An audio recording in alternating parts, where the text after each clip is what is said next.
Epistula Apostolorum. It originates from the 2nd century. We have it in 2 languages. The first of these is Coptic. We have it discovered in a Coptic papyrus.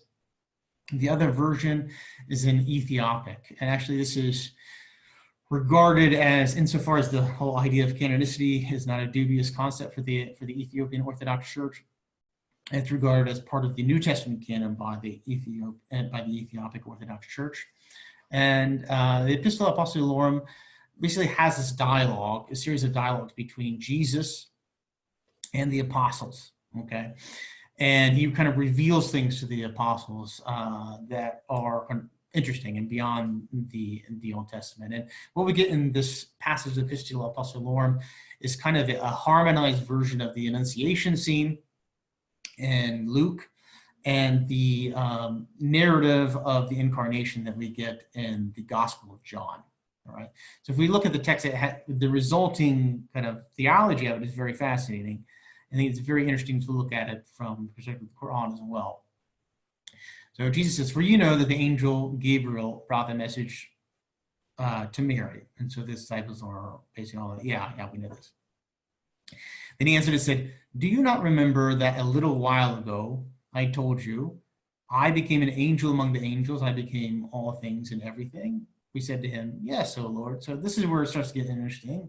So what do you mean Jesus became an angel?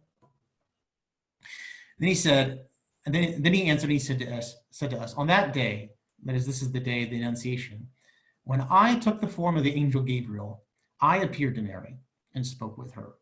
Her heart received me, and she believed. I formed myself and entered into her womb, for I alone was servant to myself with respect to Mary in an appearance of the form of an angel." It's a very interesting idea here. And it gets expanded in other kind of texts, probably most and closest time to the Quran, probably most prominently in the Christian oracles of Sybil, a series of Christian oracles attributed to a pagan prophetess called Sybil. In any case, in this view of things, actually is actually very similar to one of the interpretations of the Annunciation passage of the Quran that we get tested in the tafsir literature attributed to a companion of the Prophet, Ubay ibn Qab al-Ansari. He was, of course, very famous for his knowledge of the Quran. He was called Sayyid al-Qura among the Sahaba, that is the chief of lectors or the chief of the Quran readers. Who is the Ruh that God sends to Mary? Well, according to this interpretation of Ubay, at least attributed to Ubay, this spirit was not Gabriel, but rather this spirit was Jesus. He says the spirit, the Ruh of Jesus, was among those spirits from whom the covenant and the oath were taken. What is he talking about here? He's talking about in the Quran the primordial covenant that God takes with humanity as a whole. Right? He says, "Alastu bi rabbikum," and then we all say, "Bala." That is, God says to all of us before we're born, our pre-incarnate selves, he takes us from the loins of Adam. He says, "Am I not your Lord?" And we answered, yes. So we entered into this kind of covenant with God that gave our history kind of a moral arc that culminates in the day of judgment. But there's also a separate covenant with the prophets of their own, right? The prophets have taken a covenant that they will serve as his messengers. And so Jesus kind of pre-existed in this sense as a spirit, as a ruh, like all of us, in order for him to take this kind of primordial prehistoric oath that all human beings took, and that an additional oath that prophets in particular took. This is very Quranic stuff. This is all in Araf and Ahzab. Anyway, so Ubay says it was that spirit, that pre-incarnate version of Jesus, that was sent to Mary.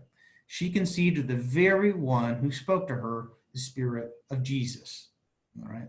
And so the main kind of authority here, this Basran that ended up dying in Mar from the east, he says someone, yes, Muqatil ibn Hayyan. He's like, well, how did the spirit enter, right? And he recounted on the authority of Abu Aliya from Ubay ibn Qab that entered via her mouth.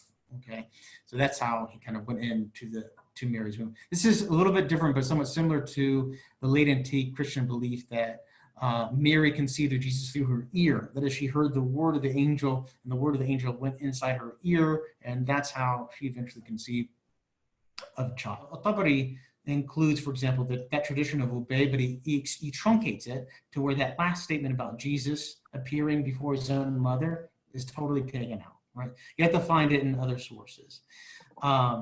And so his story where Jesus is the Ruh, and that kind of makes sense of why he's saying, I'm going to give you a boy, because he becomes that boy, etc.